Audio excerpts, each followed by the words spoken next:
You spent a week on that article. You checked the facts, you wrote it clean, you made it genuinely useful. Then you search the keyword, and sitting right above you is a thin, half-baked page that looks like it took 4 minutes. So here's the honest question with real sources, not cope. Why does low-quality content outrank your articles? This is not just a vibe. In the last 90 days, Google ran 2 big updates back-to-back, the March 2026 core update and the June 2026 spam update, confirmed on June 24th. Rankings got reshuffled hard, a lot of good writers got buried, and the whole SEO world is arguing about why. So we pulled the receipts and ran it through 4 different lenses. Let us actually answer it. Start with what Google actually says on the record. Its helpful content system is not a per-page score. It runs across your whole site continuously, so a pile of weak pages can drag down even your best article. And in Google's own quality guidelines, the most important signal is trust, with an added E for experience. Firsthand, I actually did this. Experience.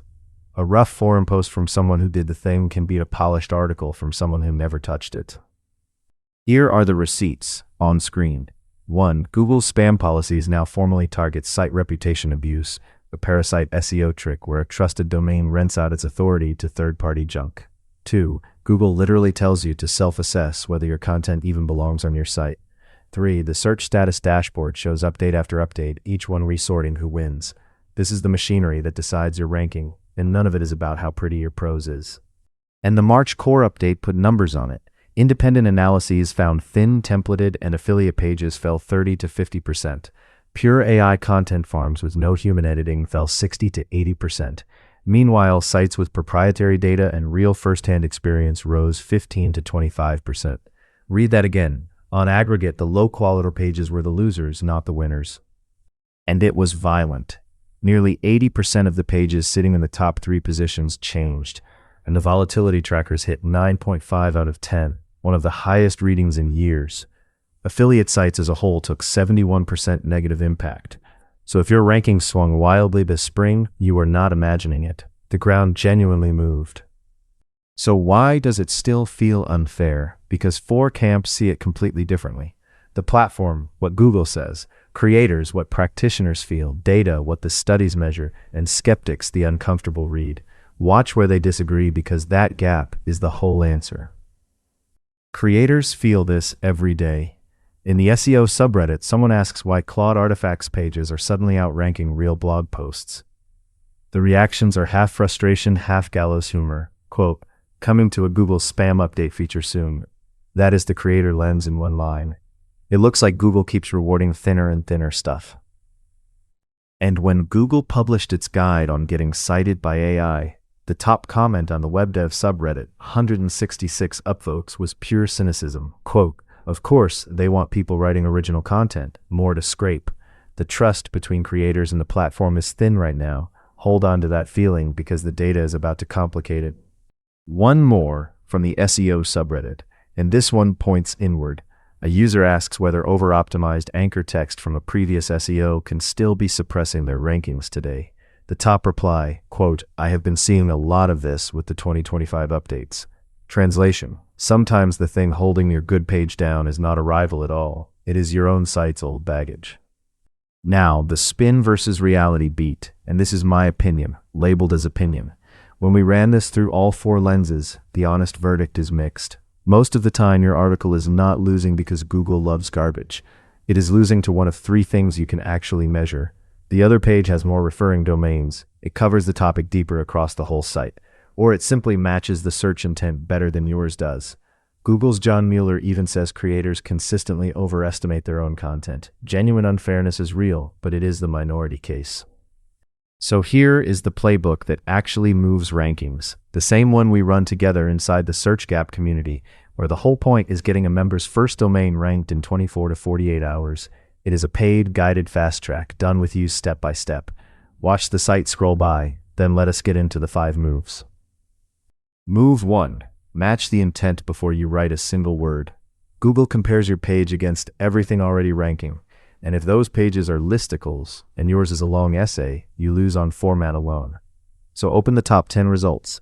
If they are all step-by-step tutorials, ship a better tutorial, not a think piece. Thin pages that satisfy the query beat rich pages that don't. Move 2. Earn referring domains. This is the one people hate, and the data will not let it go. The number one result has 3.8 times more backlinks than positions 2 through 10, and top pages keep adding new linking domains every single month. You do not need 1,000 links. You need a handful of relevant, trusted sites pointing at the page.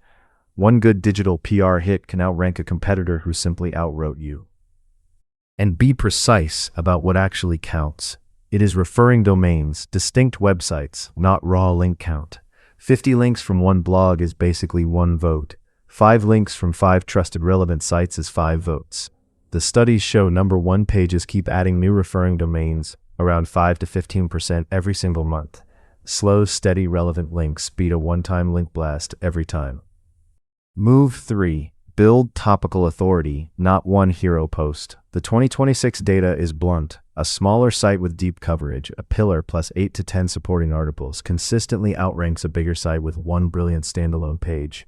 Sites with domain authority stuck in the 30s routinely beat higher authority competitors when their topical depth is stronger. Your single great article is structurally outgunned by a mediocre-looking but complete cluster, so build the cluster. The mechanism underneath all of this is internal linking. Google treats internal links as an authority signal. They tell the crawler which of your pages matter most, and they pass ranking strength between them. So a pillar with 10 supporting posts, all linking to each other and up to the pillar, concentrates topical authority in a way that 10 orphan pages never will. Link on purpose, from your strongest pages into the ones you want to lift. Move 4. Add information gain and proof you did the thing. Google increased the weight on how much new knowledge your page adds versus what already ranks, so paraphrasing the top result is a losing game. Put in an original screenshot, a number you measure, a mistake you actually made. Google's own guidance asks who wrote this and did they have first-hand expertise. Experience is a ranking signal you can earn honestly by doing the work and showing it. Move 5. Fix the site, not just the page. Remember, helpful content is a site-wide judgment. If a third of your site is thin, auto-generated, or off-topic, it can suppress your good pages, so prune it. Consolidate overlapping posts, delete the dead weight, and tighten the whole site to the topic you want to own. The winners of the March update looked like a focused expert. The losers looked like a content farm with a few gems buried inside. Those 5 moves, intent, links, topical depth, information gain, and site health, are exactly the system we drill inside the Search Gap community. Members bring a fresh domain, we point it at the right gap, and the target is a first ranking in 24 to 48 hours. It is a paid, guided program with the steps done with you, not a pile of theory. The link is on screen. What to watch next? 2 things. First, AI overviews and answer engines are eating clicks, so getting cited now matters as much as ranking a blue link, and that rewards clear, original, quotable content. Second, do not chase the low-quality shortcut. Search Engine Land is already reporting that Google is moving against low-quality listicles, and every spam update claws back the junk that briefly wins. The thin page beating you today is often living on borrowed time. So build the durable thing. And remember, this all shifts, so treat any single update as weather, not climate. So that is the honest answer. Low-quality content usually is not beating you because Google is broken. It is beating you on intent, on authority, on topical depth, or on site health. And all 4 of those you can fix. If you want the shortcut with a map, come join us in the Search Gap community at searchgapmethod.com. Bring one domain, follow the method, and aim for your first ranking in 24 to 48 hours. It is a paid, guided fast track, and it is where this stuff actually gets done.